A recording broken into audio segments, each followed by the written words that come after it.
मंसूर उस्मानी साहब ने लिखा है कि शहर में चलती है हवा और तरह की, जुर्म और तरह के हैं, सजा और तरह की। नमस्कार, मैं हूं विजय त्रिवेदी और आपने देखना शुरू कर दिया है हमारा खास कार्यक्रम सत्य की विजय, यानी सिर्फ सच।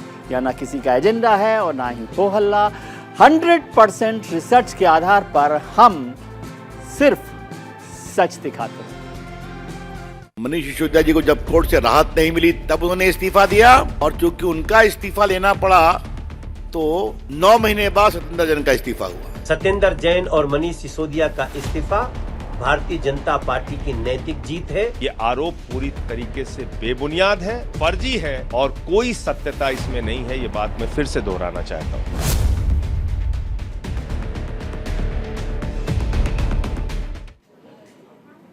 दिल्ली में भ्रष्टाचार के मामले में गिरफ्तार अरविंद केजरीवाल सरकार के 2 मंत्रियों ने इस्तीफा दे दिया। इन दोनों के अचानक इस्तीफे की खबर ने राजनीतिक माहौल में खलबली मचा दी। इसकी उम्मीद शायद कोई नहीं कर रहा था। आम आदमी पार्टी के ये दोनों बड़े नेता हैं। 2021-22 की दिल्ली आबकारी नीति को लागू करने में भ्रष्टाचार के सिलसिले में रविवार को उप मुख्यमंत्री मनीष सिसोदिया की गिरफ्तारी हुई थी। सोमवार को मामले में दिल्ली की एक अदालत ने उन्हें 5 दिन के लिए सीबीआई की कस्टडी में भेज दिया। मनीष सिसोदिया के साथ सत्येंद्र जैन के इस्तीफे की खबर भी ऐसे समय आई है जब मंगलवार को सिसोदिया की याचिका को सुप्रीम कोर्ट ने खारिज कर दिया और कहा कि इससे पहले हाई कोर्ट में देखिए।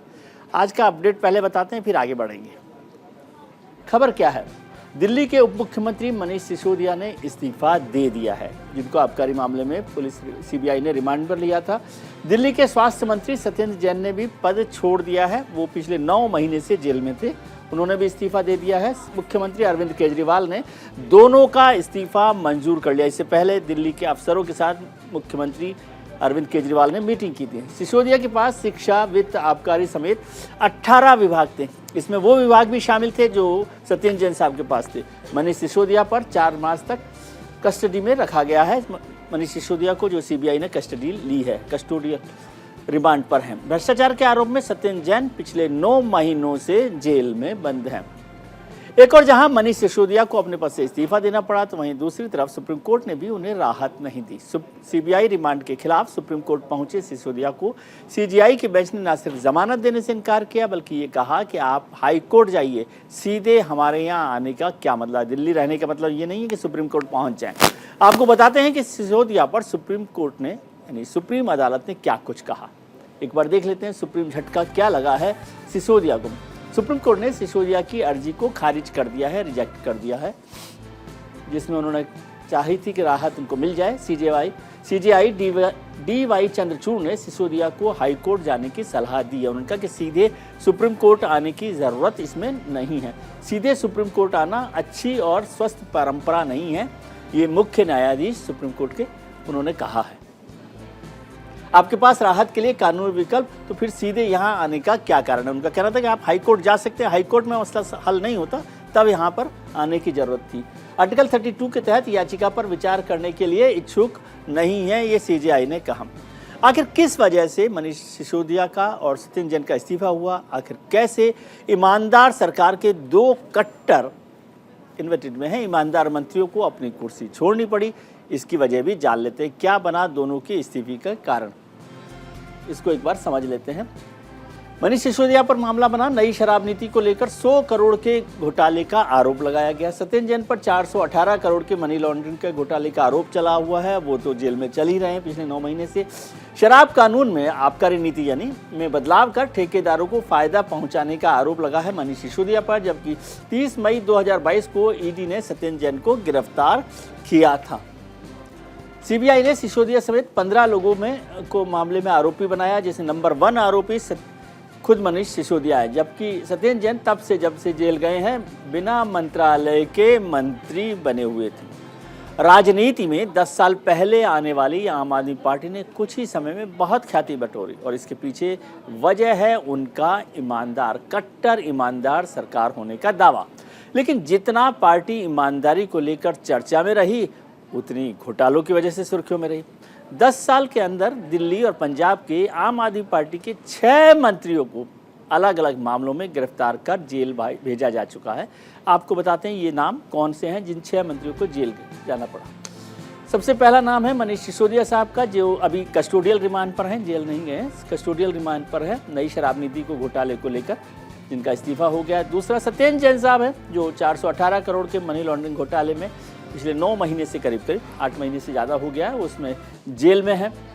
विजय सिंघला पंजाब के मंत्री थे, स्वास्थ्य मंत्री थे, वो भी भ्रष्टाचार के मामले में जेल में बंद हैं।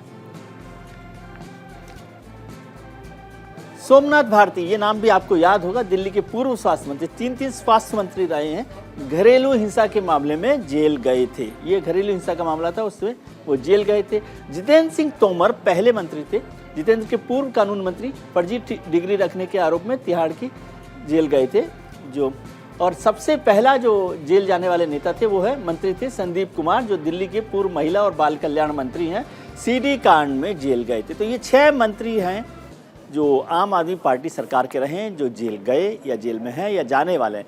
इस्तीफा होते ही राजनीति गर्मा गई और भारतीय जनता पार्टी आम आदमी पार्टी आमने सामने आ गई। आप नेता सौरभ भारद्वाज ने कहा कि सारे आरोप निराधार साबित होंगे, साथ ही कहा कि जल्द ही 2 नए मंत्री बनाए जाएंगे। वहीं बीजेपी ने सीधे सीधे दिल्ली के मुख्यमंत्री केजरीवाल को घेरा है।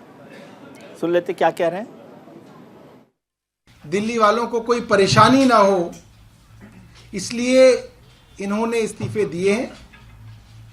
इनकी जगह 2 नए मंत्री जल्द बनाए जाएंगे।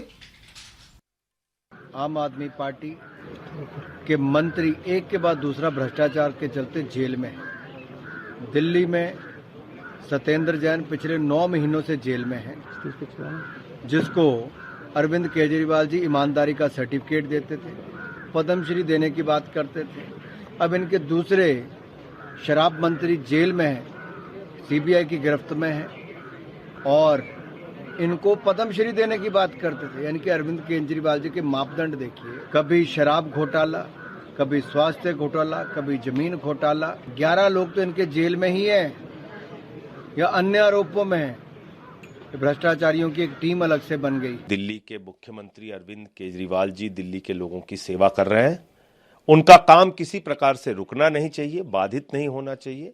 इस कारण से दोनों मंत्रियों का, आदरणीय मनीष सिसोदिया जी का और सत्येंद्र जैन जी का इस्तीफा लिया गया है। उसको मुख्यमंत्री जी ने स्वीकार कर लिया है। लेकिन जहां तक इन दोनों मंत्रियों के ऊपर लगे हुए आरोप का सवाल है, ये आरोप पूरी तरीके से बेबुनियाद है, फर्जी है और कोई सत्यता इसमें नहीं है। ये बात मैं फिर से दोहराना चाहता हूं। मनीष सिसोदिया जी को जब कोर्ट से राहत नहीं मिली तब उन्होंने इस्तीफा दिया, और चूंकि उनका इस्तीफा लेना पड़ा तो 9 महीने बाद सत्येंद्र जैन का इस्तीफा हुआ। सत्येंद्र जैन और मनीष सिसोदिया का इस्तीफा भारतीय जनता पार्टी की नैतिक जीत है। ये आरोप पूरी तरीके से बेबुनियाद है, फर्जी है और कोई सत्यता इसमें नहीं है। ये बात मैं फिर से दोहराना चाहता हूं।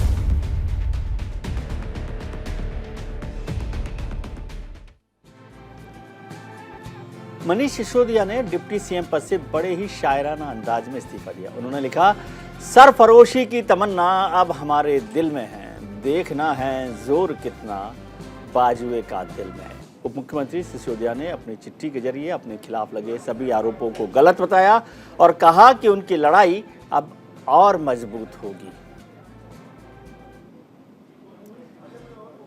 आज का सवाल देख लेते हैं। दिल्ली के मंत्री सत्येंद्र जैन लंबे समय से जेल में हैं, बावजूद इसके उनका इस्तीफा नहीं लिया गया था। आम आदमी पार्टी की तरफ से बार बार ये कहा गया कि उनका इस्तीफा नहीं होगा, लेकिन अब एक साथ दो मंत्रियों का इस्तीफा हुआ। ऐसे में सवाल उठता है कि क्या अब अरविंद केजरीवाल साहब पर भी इस्तीफे का दबाव बनेगा? क्या यह इस्तीफा बीजेपी के आरोपों को सही साबित करता है? और क्या मंत्रियों के इस्तीफे आम आदमी पार्टी की नैतिक जीत है?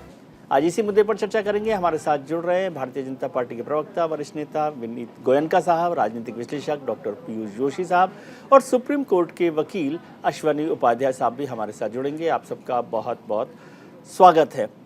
पीयूष जोशी साहब, आपसे समझना चाहता हूं, आम आदमी पार्टी की इस रणनीति को कैसे आप देख रहे हैं? सत्येंद्र जैन साहब 9 महीने से जेल में थे, इस्तीफा नहीं हुआ, तब ये ईमानदारी का मसला तो चलेगा नहीं। मनीष सिसोदिया साहब का इस्तीफा हो गया, उस वजह से सत्येंद्र जैन को भी इस्तीफा देना दिया। क्या आपको लग रहा है इसका क्या मतलब, क्या है, मायने क्या है? क्या माना आम आदमी पार्टी ने कि भाई आरोप सही थे? देखिए, सवाल ही नहीं उठता मानने का कि आरोप सही थे। ये बहुत सीधी सी बात है कि और एक लॉजिस्टिक और ऑपरेशनल प्रॉब्लम है, जी क्योंकि जो सबसे एफिशिएंट मिनिस्टर थे दिल्ली सरकार के वो मनीष सिसोदिया जी थे। जी इस बात में तो कोई दो राय नहीं है, ये तो विरोधी पक्ष वाले भी मानते हैं। यदि दिल्ली सरकार में चलाने में यदि कोई रीढ़ की हड्डी का काम कर रहा था तो मनीष सिसोदिया जी थे। ठीक है। अभी यदि वो जेल में रहते हैं, मान लीजिए 18 विभाग उनके पास हैं, तो दिल्ली की जो जनता है वो कम से कम सफर ना करे।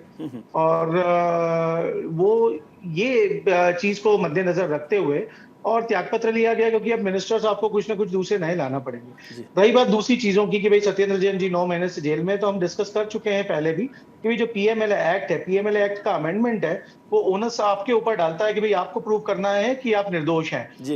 आपको आपको दोष रहित खुद को साबित करना है, और ये अमेंडमेंट की वजह से है। जी। अब ये अमेंडमेंट अडानी पे क्यों नहीं लगता है और सत्येंद्र जैन पे क्यों लग जाता है, वो बात है। दूसरी एक चीज विजय जी मैं आपको करेक्ट करना चाहूंगा, आपने जो शुरू में जो सत्येंद्र जैन जी के हवाला का आरोप का 418 करोड़ का केस लगाया, उसको थोड़ा करेक्ट करवा लीजिए। जी। वो 418 का नहीं है, 4.81 करोड़ का है।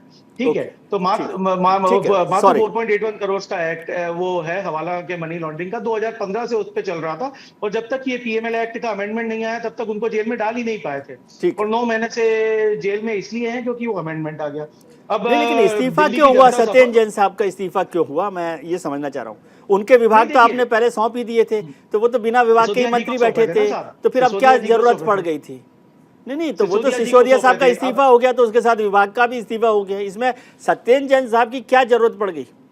नहीं, सत्येंद्र जैन साहब की जरूरत इसलिए पड़ गई कि भाई अब आपको जो पीएमएलए एक्ट थी, अब ये तो ये एक बात अपने को समझ में आती है कि जो भी केसेस हैं वो हो सकता है कि कुछ टाइम ले, क्योंकि भारतीय जनता पार्टी जो है वो तो कोई भी स्टोन अनटर्न छोड़ने नहीं वाली है। अब यदि ये बात है और दिल्ली की जनता यदि सफर करती है, क्योंकि 18 विभाग देख रहे थे, कोई छोटे विभाग नहीं है, वित्त विभाग है, स्वास्थ्य विभाग है, शिक्षा विभाग है, पीडब्ल्यूडी विभाग है, तो ये सब चीजों में अब आपको कोई ना कोई मिनिस्टर को तो लाना पड़ेगा। क्योंकि जब सत्येंद्र जैन जी अकेले जेल में थे भारतीय जनता पार्टी के झूठे आरोपों के चलते, तो उस समय पे मनीष सिसोदिया जी बखूबी उनका काम देख रहे थे। और अब 2 लोग यदि आपने जेल में डाल दिए, और यही तो है भैया आम आदमी पार्टी का मॉडल क्या है, मेन मॉडल ऑफ गवर्नेंस, शिक्षा और स्वास्थ्य। तो आप इनके शिक्षा मंत्री को भी जेल में डाल दीजिए, आप इनके स्वास्थ्य मंत्री को भी जेल में डाल दीजिए। तो अभी तो सिसोदिया साहब जेल गए नहीं थे, आपने ज्यादा जल्दी नहीं कर दी? आपको भरोसा था क्या कि कोर्ट में जेल ही जाना है इनको? जी नहीं, अभी सवाल तो ही नहीं उठता। कस्टोडियल रिमांड पर है ना। देखिए, हमें कोई भरोसा नहीं है, हमें पता है, हमें भरोसा है भारतीय जनता पार्टी की जो पॉलिटिकल वेंडेटा की राजनीति है उसके ऊपर। सिसोदिया जी नहीं, आप ये बहुत सीधी सीधी बात देख लीजिए, कई चैनल पे भारतीय जनता पार्टी के प्रवक्ता बोलते हैं कि 10,000 करोड़ का घोटाला हुआ है, आपने 100 करोड़ का बताया है। अब ये कॉर्पस तो डिसाइड कर नहीं पाए, क्विड प्रो को प्रूव कर नहीं पाए, एक पैसे का लेन देन साबित नहीं कर पाए, जमाने भर का हल्ला कर रखा है। मैं सिर्फ इतना सा जानना चाहता हूं कि हेमंत बिश्व शर्मा से कितनी बार जुडिशियल रिमांड मांगी गई सीबीआई द्वारा, और सीबीआई ने कितनी बार हेमंत बिश्व शर्मा शुभेंदु अधिकारी से पूछताछ करी है? मतलब ये समझू क्या डॉक्टर जोशी, मैं ये समझू क्या कि बीजेपी के प्रेशर में आकर इस्तीफा दे दिया, ये कह रहे हैं आप? समझ में आई ये बात? मुझे इस्तीफे की वजह नहीं समझ में आई है अभी, आप वो समझा दीजिए। मैंने आपको पहली लाइन में ही समझा दिया था विजय त्रिवेदी जी, आपको मैंने पहली लाइन में बता दिया साहब कि ऑपरेशनल डिफिकल्टीज हैं।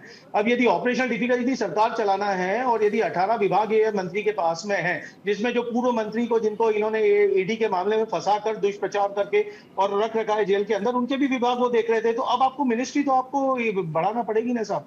तो इस वजह से आपने त्यागपत्र लिया है कि भाई दिल्ली की जनता का जो कामकाज है वो सफल ना हो। जी ठीक है। विनीत गोयनका साहब, आम आदमी पार्टी ने इसे एक अपनी मोरल विक्ट्री के तौर पे देखा और कहा कि दिल्ली की जनता की सेवा में कोई बाधा ना पड़े, इसलिए इस्तीफा दे लिया। आरोप तो आपके झूठे हैं, अब भी ऐसा ही मानती पार्टी।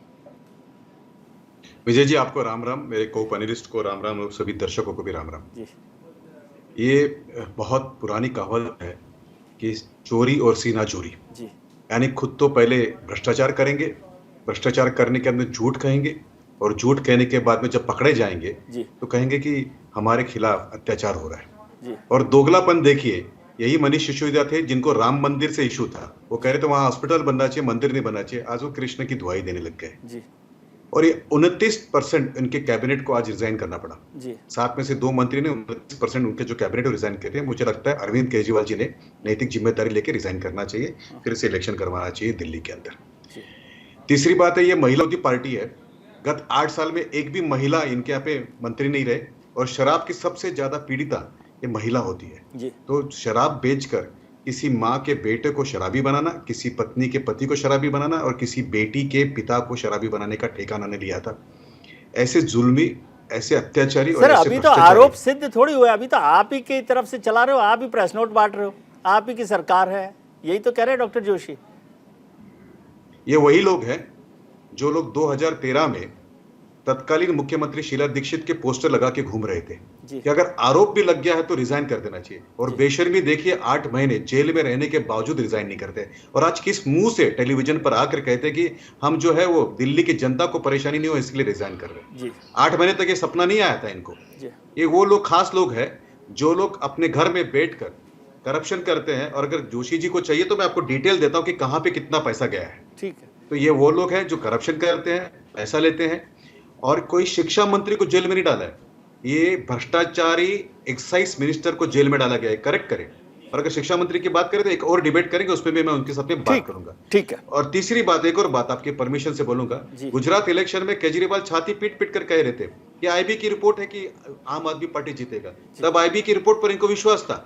आज सीबीआई की रिपोर्ट पर इनको विश्वास नहीं है, और कानून के ऊपर भी विश्वास नहीं है। जब सुप्रीम कोर्ट कहते कि जाइए हाई कोर्ट के अंदर जाइए, तब कहते कि देखिए कोर्ट भी हमारे खिलाफ है। तो ये वो लोग हैं जो अनैतिक काम करते हैं, वो अन्ना जी को धोखा देना हो या विनीत जी, दिल्ली की आप जनता तो को धोखा विद्वान देना हो। लोगों में से है, सुप्रीम कोर्ट का जो फैसला है या जो कहा गया है वो टेक्निकल रीजन है, उसका कोई आरोप से घोटाले से कोई लेना देना नहीं है, ऐसा मैं समझता हूँ। आपको भी शायद यही बात समझ आती होगी। जो बात कही है सुप्रीम कोर्ट ने, उसने आरोप से कोई आरोप से जुड़ी बात नहीं है। इसलिए मैं ये भी नहीं मानता कि सुप्रीम कोर्ट का कोई झटका है, क्योंकि वो एक टेक्निकल रीजन है। मेरी तो एक्चुअली अगर आप कहें तो नैतिकता के तौर पे उन्होंने जाना भी नहीं चाहिए था। हाँ, वो उन्होंने ठीक है, वो सरेंडर अलग करना है। चाहिए था, बताना चाहिए था कि हमने इतना पैसा यहाँ से लिया है, ये महेंद्र कौन है, कौन विजय नायर है, कौन इसके अंदर पैसा ले रहा है, कहाँ 1 करोड़ रुपया गया है, कहाँ 2 करोड़ रुपया गया है। और जो ये बार बार एक नरेशन सेट करने की कोशिश कर रहे हैं कि बीजेपी ने 10,000 करोड़ किया, तो ये मुझे एक भी फाइल दिखा दे प्लीज। और दूसरी बात जो ये कह रहे हैं कि 418 करोड़ नहीं, विजय जी केवल 4.18 करोड़ है, तो ये वो लोग है, बेशर्म लोग हैं जो लोग 4.18 करोड़ को भी करप्शन नहीं मानते। भाई करप्शन और मनी लॉन्ड्रिंग 1 रुपए की भी हो तो 1 रुपए की भी होती है। ठीक है। यानी वो बताएंगे आपके टेक्निकल फॉल्ट है, 418 करोड़ नहीं 4.18 करोड़। मैं उसमें माफी के साथ चाहता हूँ, मैं उसमें डॉक्टर साहब की बात पर कोई वो नहीं कर रहा आपत्ति, हमारी गलती है तो हम मानते हैं, ठीक है ना, उस पर मैं इशू नहीं कर रहा। करप्शन तो करप्शन है, वो अलग इशू है। ठीक है डॉक्टर जोशी, एक बात समझना चाहता हूँ, आपने कहा आपका जो आभार है कि आप दिल्ली की जनता की सेवा के लिए बहुत तत्पर हैं और इसलिए आपने इस्तीफा ले लिया। एक चीज़ समझाइए सर, इस्तीफा जो हो गया वो तो ठीक है, उसका मुझे अभी तक समझ नहीं आया कि सत्येंद्र जैन का इस्तीफा नहीं हुआ था और फिर मनीष सिसोदिया जेल गए नहीं, उससे पहले आपने इस्तीफा ले लिया। पता नहीं क्यों आपको लगा कि वो जेल जाएंगे ही, खैर वो तो आपका इशू है। लेकिन एक बात समझाइए कि अरविंद केजरीवाल साहब मुख्यमंत्री हैं और करीब करीब 2 साल से उनके पास कोई विभाग नहीं है, ऐसी क्या बात है, क्यों मुख्यमंत्री ये जिम्मेदारी नहीं लेते? वो तो कॉम्पिटेंट हैं, ये तो आप मानते होंगे मनीष सिसोदिया जितने कॉम्पिटेंट तो कम से कम हैं ही। नहीं, डेफिनेटली देखिए, वो फर्स्ट अमंग्स्ट इक्वल्स हैं। जैसा कि भारतीय राजनीति में कहा जाता है कि किसी भी प्रदेश का नेता या किसी भी देश का नेता जो रहता है फर्स्ट अमंग्स्ट इक्वल्स रहता है, सभी बराबरी के रहते हैं और उसमें जो प्रथम रहता है वो नेता बनता है। तो अरविंद केजरीवाल जी कोई विभाग क्यों नहीं ले रहे हैं और वो क्या कर रहे हैं, क्योंकि उन्हें पूरी दिल्ली देखना है और बहुत सारी चीजों में उनको नजर रखना है कि भाई सारे मंत्रालय ठीक से काम कर रहे हैं कि नहीं।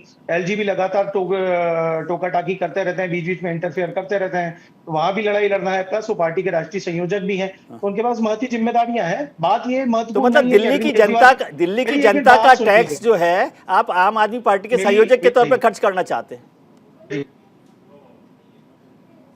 बिल्कुल भी नहीं, क्योंकि आप देख सकते हैं कि दिल्ली की जनता के पैसे से अरविंद केजरीवाल जी ने कोई भी आम आदमी पार्टी के प्रचार के कार्यक्रम में भाग नहीं लिया। अब मेरी एक पॉइंट से जो छोटी सी पॉइंट है वो ये है कि बात ये महत्वपूर्ण नहीं है कि अरविंद केजरीवाल जी के पास में कितने विभाग है, बात ये महत्वपूर्ण है कि अरविंद केजरीवाल जी ने दिल्ली की जनता से जो वादे किए थे, क्या वो वादे वो पूरे कर पाए हैं कि नहीं कर पाए हैं, जैसे उन्होंने रिपोर्ट कार्ड में बोला था।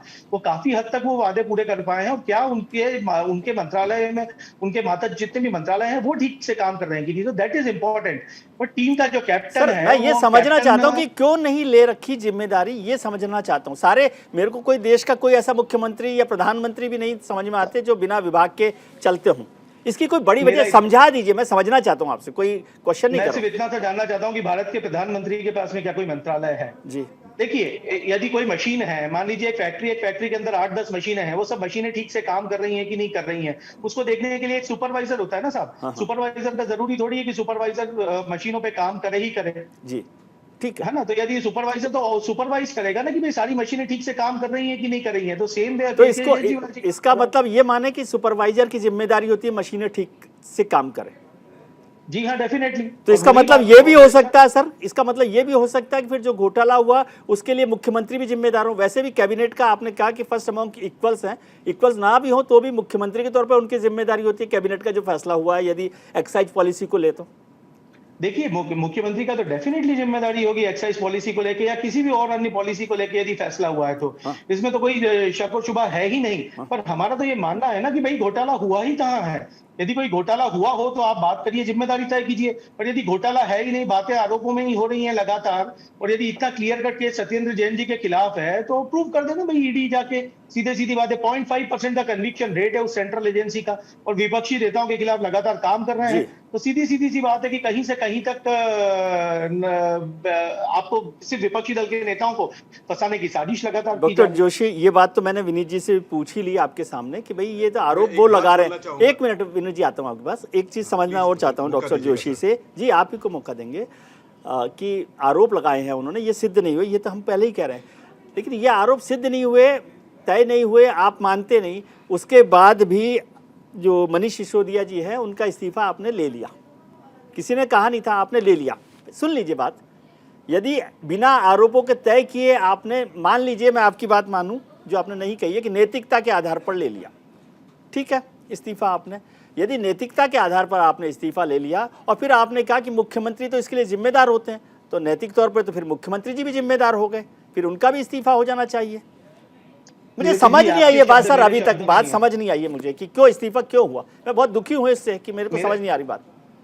मेरा सिर्फ इतना सा कहना है विजय त्रिवेदी जी कि आप इतने वरिष्ठ पत्रकार हैं, शब्द आपके मेरे नहीं है। मैंने कहीं भी नहीं कहा कि नैतिकता के आधार पर इस्तीफा दिया, ठीक है। किस कारण से दिया इस्तीफा? मनीष सिसोदिया जी ने मेरा बिल्कुल सीधा कहना है कि भाई ऑपरेशनल और लॉजिस्टिक इश्यूज हैं जिसकी वजह से दिया, क्योंकि 18 विभाग संभाल रहे थे और कोई कारण नहीं है। हमें 110% पता है कि एक पैसे का भी लेन देन जो है ये Bharatiya Janata party, ED, CBI सब लोग मिलकर भी। फिर जैन साहब ने क्यों इस्तीफा दिया? देखिए जैन, मैं आपको वही आप बार ख्याल से आप मेरी बात समझ नहीं पा रहे हैं। मैं ही कमजोर हूँ सर, मुझे नहीं समझ में आ रहा, मैं अपनी गलती मानता हूँ। मेरा नहीं सर, ऐसी बात नहीं। आप इतने वरिष्ठ पत्रकार हैं, आपसे मैंने आपको पहले भी बोला है कि आपसे देख के और आपकी रिपोर्ट्स देख के हमने काफी कुछ सीखा है। तो मेरा सिर्फ इतना सा ही कहना है कि भाई जो बात हुई कि सत्येंद्र जैन जी के विभाग भी मनीष सिसोदिया जी देख रहे थे अभी तक, और मनीष सिसोदिया जी जैसे एक प्रकार से टीम का जो मेन प्लेयर रहता है वो सचिन तेंदुलकर मान लीजिए, और यदि वो अच्छा खेल रहा है, अभी यदि मान लीजिए कि सचिन तेंदुलकर को इंजुरी लग गई है तो आपको सब्स्टिट्यूट लाना पड़ेगा ना साहब। और रन बनाने के लिए यदि मान लीजिए 2 लीडिंग प्लेयर्स को आपके सचिन तेंदुलकर और राहुल द्रविड़ दोनों को इंजुरी पे आपके लग गई, तो आप सचिन तेंदुलकर से राहुल द्रविड़ के तो हिस्से के रन तेंदुलकर साहब बना सकते हैं, और बाकी तो आपको दोनों को रिप्लेस करना पड़ेगा ना, दोनों प्लेयर्स इंजर्ड हो गए। विनीत जी बताइए अब आप। हाँ, जोशी जी बड़े खुला कर जो झूठ बोले थे उसका मैं खुलासा कर दूं। एक उन्होंने कहा कि प्रधानमंत्री के पास कोई विभाग नहीं है, तो सर आपके जानकारी के लिए ministry of personnel public grievances and pension, department of atomic energy, department of space, मुझे मैं उस पर नहीं जा रहा था जी। हाँ, तो जोशी जी थोड़ा पढ़ के आए है ना, खुले झूठ ना बोले। दूसरी बात उन्होंने कहा कि आम आदमी पार्टी व्यक्तिगत तौर पर कोई पैसा खर्चा नहीं करती है, तो कोर्ट का सर मैं बीच में, जोशी सर मैं बीच में नहीं बोलता हूँ सर, ठीक है जोशी सर आप कभी बोले तो मैं पूरा जानकारी में सुधार के लिए धन्यवाद। मेरी जानकारी कम थी, मैं मानता हूँ मेरी जानकारी। जोशी सर मैं कभी बीच में नहीं बोलता हूँ, ठीक है जोशी जी मैं बीच में नहीं बोलता हूँ, ठीक है आप भी ना बोले प्लीज। देखिए मैं तो पेशेंटली आपका सुन रहा था। दूसरी बात ने कहा कि जो आम आदमी पार्टी व्यक्तिगत पैसा खर्चा नहीं करता, सर आपकी जानकारी के लिए कोर्ट ने आपके ऊपर पेनल्टी लगाई है कि आपने पैसा व्यक्तिगत तौर पे खर्चा किया एडवर्टाइजमेंट में। There is a fraud which was recovered by court. ये दूसरी बात है। तीसरी बात, लोगों को जानकारी में रहे कि जब कोविड का पीरियड था और डेल्टा से लोग मर रहे थे, उस समय पे मुख्यमंत्री और उप मुख्यमंत्री केवल एक्साइज पॉलिसी के ऊपर काम कर रहे थे और उन्होंने रिलीफ दी, दिल्ली की जनता को रिलीफ दी। देखिए मैं आपको बात बताता हूँ विजय जी, शायद आपको पता नहीं होगा, उन्होंने दिल्ली के बिजनेसमैन को रिलीफ दी, किसी भी बिजनेसमैन को नहीं दी, केवल दारू बेचने वाले लीकर माफिया को उन्होंने रिलीफ दी और 144 करोड़ रुपया 144 करोड़ रुपीज उन्होंने उनके जो थे वेव ऑफ किए, केवल दारू के व्यापारी। यानी जो हमारा चरमकर भाई है जो चप्पलें गाड़ता है उसके 11 रुपए माफ नहीं किए, लेकिन उन्होंने 144.36 करोड़ में माफ किए। ऐसे दिलदार लोग हैं ये लोग। ठीक है, तीसरी बात मैं आपको बताता हूं। देखिए सर एक और बात, क्या आरोप है मनीष जी के ऊपर कि दारू का कमीशन 2 से 12% लेके जाने वाले ये लोग हैं। ये वो लोग हैं जिनके मंत्री अपनी पत्नी को मारकर जेल में जाते हैं, आईबी के एक ऑफिसर की हत्या करने के बाद में इनका एक काउंसलर जेल में जाता है। ये वो लोग हैं जो एम्स के गार्ड को मारते हैं। एनार्किस्ट पार्टी है, दंगाई ठीक है करने वाली सर, पार्टी है। चलिए इस पर चर्चा करेंगे। बात नहीं मिली तब उन्होंने इस्तीफा दिया, और चूंकि उनका इस्तीफा लेना पड़ा तो 9 महीने बाद सत्येंद्र जैन का इस्तीफा हुआ। सत्येंद्र जैन और मनीष सिसोदिया का इस्तीफा भारतीय जनता पार्टी की नैतिक जीत है। ये आरोप पूरी तरीके से बेबुनियाद है, फर्जी है और कोई सत्यता इसमें नहीं है। ये बात मैं फिर से दोहराना चाहता हूँ। हम चर्चा कर रहे हैं आम आदमी पार्टी के 2 मंत्रियों के, दिल्ली सरकार के 2 मंत्री मनीष सिसोदिया और सत्येंद्र जैन साहब का इस्तीफा हो गया, उसका क्या मतलब है, इस पर चर्चा कर रहे हैं। हमारे साथ भारतीय जनता पार्टी के प्रवक्ता विनीत गोयनका साहब, राजनीतिक विशेषज्ञ डॉक्टर पीयूष जोशी और सुप्रीम कोर्ट के सीनियर एडवोकेट मेरे मित्र अश्वनी उपाध्याय साहब हमारे साथ जुड़े हुए। अश्वनी जी, आपका बहुत बहुत स्वागत है।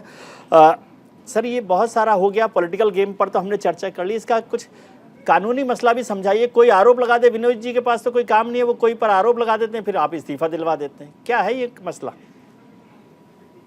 देखिए विजय जी, ये इस्तीफा इसलिए हुआ होगा क्योंकि बहुत स्वाभाविक बात है, इसमें बहुत सारे दिग्गज वकील थे जो सिसोदिया जी के लिए अपियर कर रहे थे जी, और उन्होंने केजरीवाल जी को बता दिया होगा कि अब निकलने की कोई गुंजाइश नहीं है।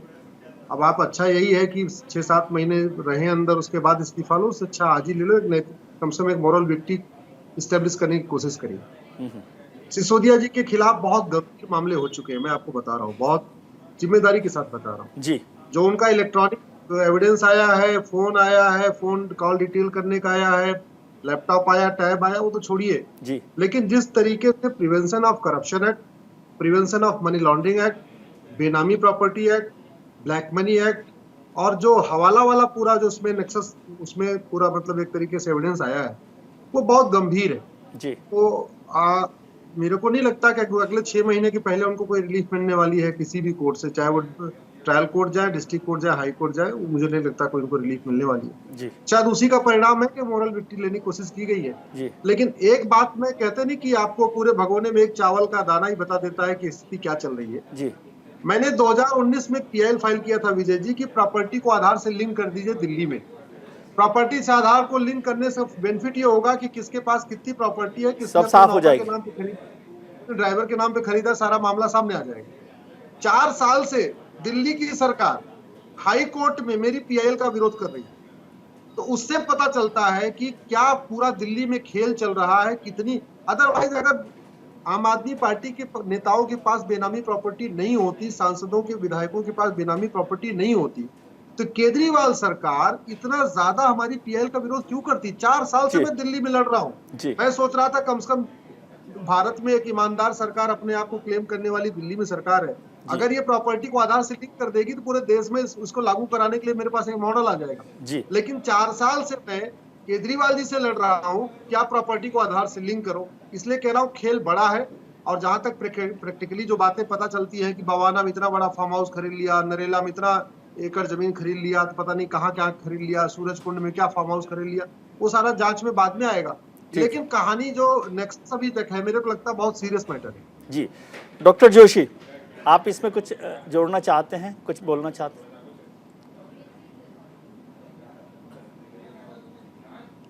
आप अनम्यूट कर लें अपने आप को सर।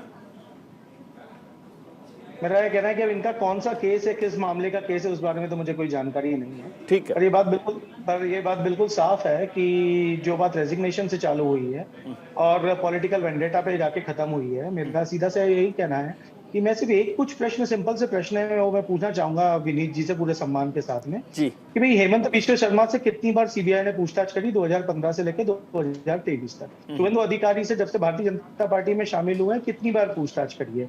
कितनी बार सीबीआई न्यायालय गई है, जुडिशियल रिमांड की उनसे मांग करी है? क्या मैं सिर्फ ये इतने सिंपल से प्रश्न इनके जवाब दे दें वो तो मुझे समझ सारी चीजें क्लियर हो जाएंगी। रही बात एक, अब मैं ये इसको भी बोल सकता हूँ कि गोयनका जी झूठ बोल रहे हैं, पर मैं वैसा नहीं कहूंगा। वो लर्नेड व्यक्ति है, सम्मानित व्यक्ति हैं, जो बात वो बोल रहे हैं कि सुप्रीम कोर्ट ने रिकवरी निकाली, सुप्रीम कोर्ट ने नहीं, एलजी का आदेश है। भी सुप्रीम कोर्ट की गाइडलाइन थी 2015 की, उसका आपने वायलेशन किया, इसलिए आप उसमें 163 करोड़ की रिकवरी निकाले, वो भी एलजी सक्सेना साहब का ही आदेश है, सुप्रीम कोर्ट का कोई आदेश नहीं है। तो अब रही बात ये, वो जो 3 प्रश्न पूछे उनके जवाब दे दें। ठीक है विनीत जी।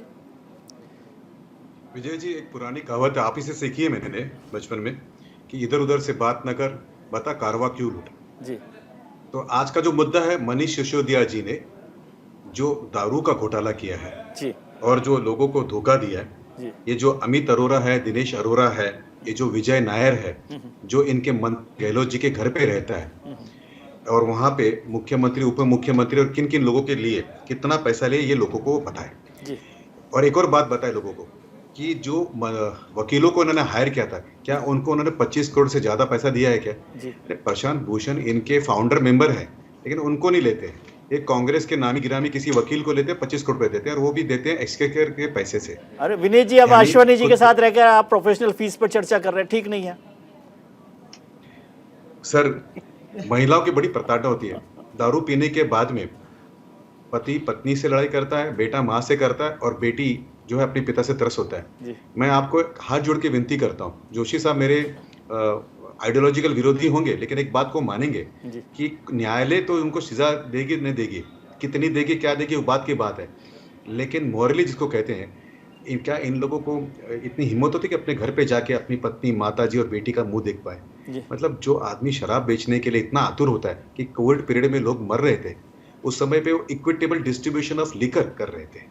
ठीक है, तो मतलब इससे बड़ी बेशर्मी की क्या बात होगी? मैं ये बड़ी आत्मीयता से कह रहा हूँ, ठीक है, कि कोर्ट तो बाद में देगा सजा। रूपाणी जी से भी बात कर लें और भूपेंद्र पटेल जी से भी बात कर लें कि उनकी हिम्मत होती है कि नहीं होती हुज ट्रेजेडी के बाद में अपने घर में जाके सर आज बच्चों को देखने के लिए। आज विषांतर नहीं करेंगे, केवल ये बताएंगे कि अरविंद केजरीवाल जी कितने इन्वॉल्व है इसमें, ये बता रहे हैं। पॉलिटिकल वेंडेटा की बात हो रही है, आप तीनों प्रश्न का जवाब नहीं। ठीक है डॉक्टर जोशी ने जो आपकी विनीत जी डॉक्टर जोशी बर्बाद करना आपका जिंदगी मानता है? ठीक है विनीत जी, डॉक्टर जोशी ने जो आपसे वॉशिंग मशीन के बारे में पूछा आपकी, उस पर आपने जवाब नहीं दिया है कि भाई आपकी वॉशिंग मशीन, कि आज इधर उधर की बात नहीं करेंगे, ये बताएंगे कि दिल्ली का कारवा किसने लूटा, कैसे लूटा, कब लूटा, कितने में लूटा। अश्वनी जी एक चीज समझाइए, कल से मैं ये सवाल पूछ रहा हूँ, मुझे अभी समझ में नहीं आया है कि इस पूरे मसले में एक एक्यूज को अप्रूवर बनाया गया। आप कहेंगे ये तो लीगल मसला, ऐसा होता है, लेकिन ये एक्यूज को अप्रूवर बनाकर आप ये तय करते हो कि मेरा दुश्मन असल में है कौन?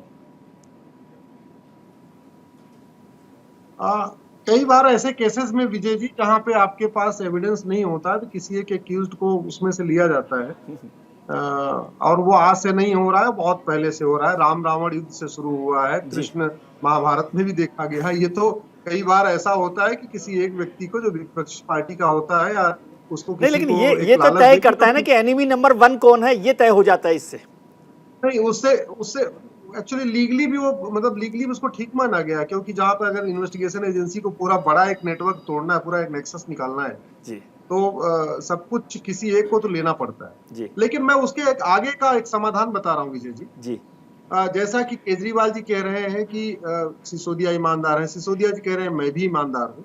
एक प्रावधान है, उनको पता नहीं यूज क्यों नहीं कर रहे जी। उनको एक कोर्ट में एप्लीकेशन मूव करना चाहिए कि भैया तुम मेरा नार्को पॉलीग्राफ ब्रेन मैपिंग करो, मेरा टेस्ट करो जी। अगर मैं ईमानदार हूं, मैंने कोई कमीशन नहीं खाया, मैंने कोई दारू में कोई बहुत घोटाला नहीं किया, तो मैं तो अपनी, अगर मेरे ऊपर कोई आरोप लगता तो मैं कह देता, काम करो मेरा नार्को पॉलीग्राफ ब्रेन मैपिंग कर लो जी। और मैं तो अकेले में मत करो, मैं तो कहूंगा विजय त्रिवेदी जी को और बाकी देश के सारे वरिष्ठ पत्रकारों को बुला लो, कैमरा लगवा लो और कैमरा ऑन लाइव हमारा तुम नार्को पॉलीग्राफ ब्रेन मैपिंग कर लो।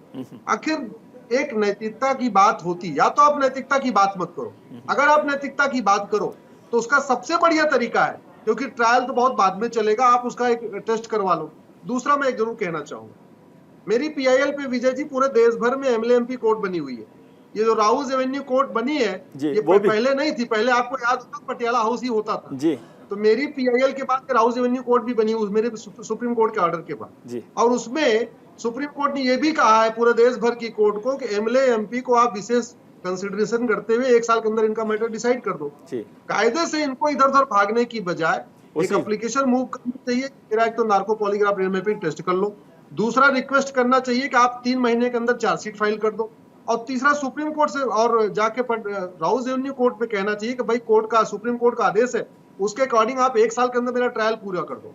क्योंकि अगर आप वास्तव में ईमानदार हैं तो आपको कोशिश करना चाहिए कि जल्दी से जल्दी चार्जशीट फाइल हो जाए, जल्दी से जल्दी मुकदमा हो जाए, और आप 2024 के पहले, अगर आपको लगता है कि नहीं मामला पूरा 2024 का है, तो उसके पहले पहले आप बरी हो जाओगे, तब तक आप पूरा बाहर आ जाओगे जी। वो करने की बजाय जिस तरीके से एक पूरे दिल्ली में सड़क जाम किया गया, लोग परेशान है, पत्रकार परेशान है, डॉक्टर परेशान है, हम लोग वकील हैं, कोर्ट नहीं पहुंच पा रहे, पूरे दिल्ली को जाम किया हुआ, जगह जगह धरना प्रदर्शन हो रहा है। धरना प्रदर्शन लीगल लड़ाई लीगली होती है, वो सड़क पे ये कह के कि नहीं कोर्ट में, अब कोर्ट बेल नहीं दे रही है, आप पूरे दिल्ली में आप पूरी जाम बना के ट्रैफिक जाम करके बैठे हुए हो, मुझे नहीं लगता है कोई ठीक से कोई अच्छा ये प्रेसिडेंट है। जी डॉक्टर जोशी, मुझे नहीं पता कि आप अश्विनी उपाध्याय जी को एज ए एडवोकेट हायर करेंगे कि नहीं करेंगे, उनके सलाह पर फिर भी कंसीडर कर सकते हैं कि क्या काम आएगी आपके, कितनी काम आ सकती है। लेकिन एक बात समझना चाहता हूँ सर, ये मॉरल पॉलिटिक्स तो आम आदमी पार्टी ने शुरू की अन्ना आंदोलन के साथ, जब आम आदमी पार्टी नहीं बनी तब से। उन मंत्रियों के भी इस्तीफे आपने मांगे, यहाँ पर प्रदर्शन किया रामलीला मैदान में भी और जंतर मंतर पर भी, जिनके बारे में कोई प्रूफ नहीं हुआ था। तो आज तो आपको उसका हिसाब तो देना ही पड़ेगा। अब ये तो नहीं है कि गलत, आपको लग रहा है कि गलत शुरुआत की थी उस दिन ही ये गलत हो गया है, गड़बड़ हो गई? नहीं जी नहीं, न तब की बात से कोई गिला है, ना आज की जो भी कार्रवाइयां हैं उनसे कोई भी शिकवा है। सिर्फ सीधी सी बात है कि भाई जो मंत्री, जैसे पंजाब के हमारे स्वास्थ्य मंत्री थे, जिनके खिलाफ हमें समझ में आ गया कि भाई यहाँ गड़बड़ चल रही है, तो उनके त्यागपत्र तो इमीडिएटली लिए गए। पर जिनके बारे में पता है, जिनके साथ में आप काम कर रहे हो पिछले 8 साल से 9 साल से, आप जानते हो उनकी प्रवृत्ति, जानते हो। विजय जी, आप आपकी टीम के साथ में काम करते हैं, आप हर व्यक्ति की प्रवृत्ति जानते हैं। 99% हम हर व्यक्ति की प्रवृत्ति जानते हैं। यदि 1% हमें कहीं कोई शक शुबा होता है तो हम अपनी एक इंक्वायरी कर लेते हैं, पर हमें समझ में आ जाता है कि भाई ये व्यक्ति तो ईमानदार ही है। तो जो व्यक्ति ईमानदार है उसको बार बार हम क्यों बलि का बकरा बनाए। एक बात और, अश्विनी जी एक कानून की डेफिनेटली उपाध्याय स्तर की नॉलेज रखते हैं, तो पूरे सम्मान के साथ में मैं एक बात ये कहना चाहता हूँ कि जैसे रामायण महाभारत की बात चली है, तो सीता माता को कितनी बार अग्नि परीक्षा दिलवाएंगे साहब। जो ईमानदार हैं, जिन्होंने कोई गड़बड़ नहीं की है, जिन्होंने कोई घोटाला नहीं किया, आप उन्हीं को बोल रहे हो भाई एक अग्नि परीक्षा दे दो जुडिशियल रिमांड की, फिर दूसरी दे दो पॉलीग्राफ टेस्ट की, फिर तीसरी दे दो, चौथी दे दो। अरे बेईमानों को पकड़ लो साहब। जिनके खिलाफ लुई बर्जर केस में हेमंत बिश्व शर्मा के खिलाफ बीजेपी डॉजियर लाई थी और तो कोई नहीं लाया था, तो बीजेपी हेमंत बिश्व शर्मा जी को भाई बता दें कि कितना करा है। शुभेंदु अधिकारी जी का बता दें, येदियुरप्पा और रेड्डी बंधुओं के कनेक्शंस की जांच कर लें, उनके पॉलीग्राफ टेस्ट करवा लें, अजय मिश्रा टेनी जी और उनके सुपुत्र का करवा लें। तो भैया सब ये तो पॉलीग्राफ टेस्ट के ऊपर जाएंगे तो बात निकलेगी तो बहुत दूर तक जाएगी। ठीक है अश्विनी जी, मैं विनीत जी आता हूँ, अश्विनी जी को छोटा सा जवाब दीजिए जी। ये बात को दूर तक ले क्यों नहीं जा रहे जी? अरे भैया, आप 25-30 करोड़ रुपए दिल्ली में खर्च कर सकते हो लड़ने के लिए। आप 1 करोड़ रुपए खर्च करके जिनका नाम लिया है उनके खिलाफ आप क्यों नहीं आप कोर्ट में एक वकील खड़ा करके उनके मामले को फास्ट ट्रैक करा देते हो? क्यों नहीं आप कोर्ट में जा रहे हो ये कहने के लिए सीबीआई इनका कुछ कर ही नहीं रही है? मतलब केवल टीवी पे बोलोगे सीबीआई मुझे पकड़ रही है, फला को नहीं पकड़ रही है। अरे जब फला को नहीं पकड़ रही है, 2-4 लाख रुपए खर्च कर दीजिए, देश भर के वकील आपके पास हैं, पूरे देश में आपका नेटवर्क है, खड़ा करके उनके खिलाफ एप्लीकेशन मूव कराइए, उनका मुकदमा फास्ट ट्रैक में करा दीजिए। ठीक है विनीत जी, एक बात तो ये समझनी है, आप इतने भले आदमी हैं, केवल पीयूष जी ने और आम आदमी पार्टी ने एमसीडी में बीजेपी को हरा दिया, इसका गुस्सा इतना जबरदस्त तरीके से निकालना ठीक तो नहीं लगता? चलिए, आप कई बार हंस के जो जूते मारते बड़े अच्छा लगते हैं। नहीं, मैं तो पूछा कि भाई एमसीडी में हार गए तो ठीक है जी। नहीं सर, आप पिता तुल्य हैं, लेकिन मैं एक बात आपके सामने रखता हूँ सर। दिल्ली में दारू की बोतल 550 रुपए में पहले बिकती थी और सरकार को उसमें से 330 रुपया जो है राजस्व मिलता था। इन्होंने एक नीति बनाई, इनके दारू शराब घोटाले करने वाले उप मुख्यमंत्री ने बनाई, और उन्होंने उसको घटाकर केवल 8 रुपए रखा और 322 रुपए उन्होंने माफ कर दिया कि भाई जान दीजिए हमको नहीं चाहिए रेवेन्यू, 330 रुपए के बदले में 8 रुपए कर दे। क्या ये सोचते हैं कि दिल्ली के लोग बेवकूफ है? आपने कितना कंसिडरेशन उसमें लिया होगा पता नहीं है क्या लोगों को। पहले जो ठेकेदार थे उनको केवल 33 रुपए मिलते थे एक बोतल पर, इन्होंने उसको बढ़ा के 363 रुपए कर दिया।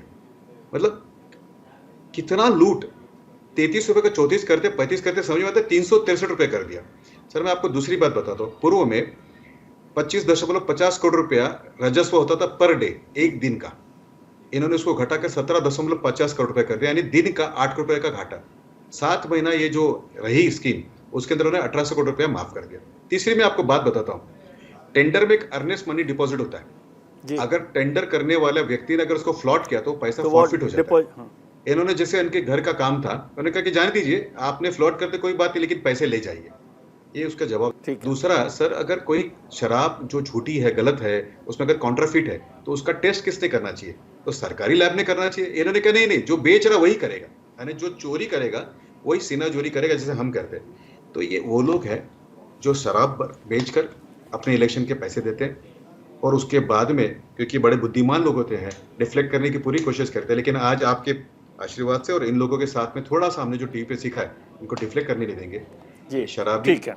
ये भ्रष्टाचारी जो लोग हैं, शराब बेचना, जो ये लोगों के विरुद्ध काम करने वाले लोग हैं, इनको हम जो है एक्सपोज करेंगे। जी, डॉक्टर जोशी, विनीत जी ने जो सवाल खड़े किए हैं या आरोप कह सकते हैं आप, उनका जवाब आप देना चाहते हैं?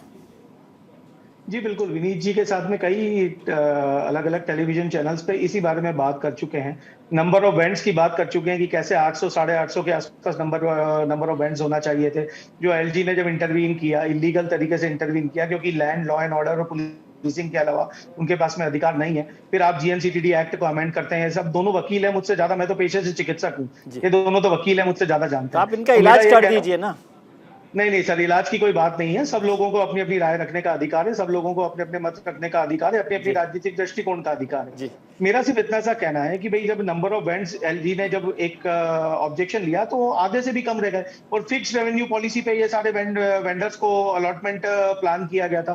तो जब आपके नंबर ऑफ बैंड्स ही आधे रह गए, जिसकी वजह से रेवेन्यू लॉस हुआ और पॉलिसी रिवाइज करी, पॉलिसी चेंज करी, तो सबसे बड़ा पॉलिसी ब्लंडर हुआ इस देश में, आजाद हिंदुस्तान में, वो हुआ डिमोनेटाइजेशन का, जिसमें कि भाई डिमोनेटाइजेशन पे बहुत बार बात कर रहे हैं। अभी मेरे को ये थोड़ा सा जवाब समझा दीजिए। विनीत जी ने पूछा अर्नेस्ट मनी को आपने छोड़ दिया, ये क्या ठीक आरोप है? देखिए, मुझे इस बारे में कोई जानकारी नहीं है, क्योंकि मेरे पास में कोई ये डेटा नहीं है कि अर्नेस्ट मनी को छोड़ा कि नहीं छोड़ा। ठीक है, ये चीज मेरे पास में यदि कोई जानकारी होती या क्या केस था, क्या था, क्यों था, तो मैं आपको बिल्कुल बताता। पर जो जानकारी मेरे पास में है कि भाई 850 से ज्यादा वेंडर्स को वेंड्स खुलना चाहिए थे, जो एलजी के ऑब्जेक्शन के बाद में आधे रह गए और फिक्स रेवेन्यू आपने कर दिया कि भाई एक दुकान से मुझे इतना पैसा मिलना है, जब दुकानों का नंबर आधा रह गया, जिसकी वजह से रेवेन्यू लॉस हुआ। 30 सर एक चीज और समझा दीजिए, छोटा सा वक्त है, वक्त कम है, लेकिन एक चीज समझा दीजिए, जो बीजेपी और विनीत जी बार बार कहते रहे कि यदि कोई गड़बड़ नहीं थी इस पॉलिसी में तो आपने उसे रद्द क्यों किया, ये समझा सकते हैं मुझे? बिल्कुल समझा सकते हैं। जैसे मान लीजिए कि दिल्ली के अंदर जो एक्सपेक्टेशन था, जितना मुझे पता है, हो सकता है मैं गलत हूं, क्योंकि मेरे पास में ना तो सीबीआई का कोई डॉक्यूमेंट है, ना आम आदमी पार्टी की सरकार के द्वारा कोई प्रोवाइडेड ऑफिशियल डॉक्यूमेंट है। जहां तक मैंने अपनी रिसर्च से, खुद की रिसर्च से पता किया कि भाई 6,500 करोड़ का एनुअल रेवेन्यू था, जो लाइसेंसिंग फीस बढ़ाने के बाद में 9,500 करोड़ के आसपास का होना था। और number of vendors, equitable distribution of liquor जो बात करी थी कि भाई उसके थ्रू आपके नंबर ऑफ वेंडर्स जो है वो 850 के आसपास होना थे। अब आपने एक दुकान से अमुक राशि प्लान कर ली कि भाई इतनी राशि हमें लाइसेंसिंग फीस के रूप में मिलेगी। एलजी साहब आते हैं, ऑब्जेक्शन लगाते हैं, ऑब्जेक्शन लगाने के बाद में वो दुकानें आधी रह जाती हैं। तो जब आधी रह जाती हैं तो आपकी आय आधी रह जाती है, और जब आप फर्स्ट क्वार्टर में एनालिसिस करते हैं तो आपको 37% का लॉस दिखता है, और जब 37% का आपको लॉस दिखता है तो आप वो पॉलिसी को रिवाइज कर लेते हैं। अब ये तो सरकार का काम है ना साहब, की कोई पॉलिसी उन्होंने बनाई, वो पॉलिसी का जो फायदा होना चाहिए था वो फायदा यदि नहीं हो रहा है तो पॉलिसी रिवाइज की जाए। इसमें भ्रष्टाचार कहाँ है? जी अश्विनी जी, इसका एक लीगल वे आउट क्या है? अब कहाँ पहुंचेंगे हम लीगल लड़ाई में, वो समझा दें। देखिए, लीगल लड़ाई में तो क्योंकि इनको 120B में साजिशकर्ता माना गया है, तो जो साजिशकर्ता का मतलब ये हुआ, चाहे वो विजय नायर का अपराध है या बाकी लोगों का जो भी अपराध है, अरोड़ा का जो अपराध है, वो सारे अपराध में इनको बराबर का अपराधी माना जाएगा कि भाई अगर उनको 5 साल सजा मिलेगी तो इनको भी 5 साल सजा मानी जाएगी, ऐसा करके होगा। अगर जज ने इसको, विजय जी, सजा 2 तरीके की होती, कॉन्जेक्टिव, कॉन्करेंट। अगर कॉन्करेंट दिया तो मुझे लगता है 7 साल की सजा होगी, लेकिन अगर कॉन्जेक्टिव दे दिया, मतलब एक सजा खत्म होगी, फिर दूसरी चलेगी, फिर तीसरी चलेगी, फिर चौथी चलेगी। अगर जैसे लालू यादव को हुई थी, कॉन्जेक्टिव हुई थी, तो 30 साल की हो गई थी वो सजा। तो अगर वो कॉन्करेंट होगी तो 7 साल की सजा होगी। अगर ये कॉन्जेक्टिव होगी तो मेरे को लगता है कम से कम ये 22 से 25 साल की सजा टोटल होगी इसमें जाके। जी, तो अब कोई रास्ता इसमें आपको नहीं लग रहा? ये आपको लग रहा है कि ये गंभीर मसला हो गया है, और जो कस्टोडियल रिमांड है उसके बाद और जो इस्तीफा हुआ, उससे आपको लगता है कि अभी जेल जाना ही पड़ेगा मनीष जी को? नहीं, इसमें तो देखिए, सीबीआई के पास क्या क्या एविडेंस है, कुछ सारी बातें तो पब्लिक डोमेन में नहीं आती है, लेकिन सीबीआई ने इतना लंबा समय लिया है, मुझे लगता है पिछले 6 महीने से लगातार पूछताछ करना, बुलाना, पूछताछ करना, बुलाना। तो इसका मतलब पिछले 6 महीने में उन्होंने पूरा हार्ड ड्राइव और बाकी जो ट्विटर से या गूगल से, बाकी सबसे उन्होंने एविडेंस कलेक्ट कर लिए होंगे। सर एक छोटा सा सवाल और समझा दीजिए मुझे, जब बार बार सीबीआई ये कोई इन्वेस्टिगेटिंग एजेंसी कहती है कि जो एक्यूज है वो कॉपरेट नहीं कर रहा, तो उसका मतलब क्या होता है? कॉपरेट करने का मतलब कि जो सीबीआई चाहती है जवाब वो नहीं दे रहा, ये क्या मतलब होता है कॉपरेट नहीं करने का? नहीं, कोऑपरेट करने का मतलब ये हुआ कि सीबीआई मान लीजिए उसने 25 सवाल या 50 सवाल का क्वेश्चनर बनाया जी। अब वो कह रहे हैं मुझे नहीं पता, मुझे नहीं पता, मुझे नहीं पता। अब वो मान लीजिए सीबीआई कह रही है कि भाई ये आपके तो बहुत बार हो सकता है ना कि नहीं पता, ये भी तो हो सकता है नहीं पता हो।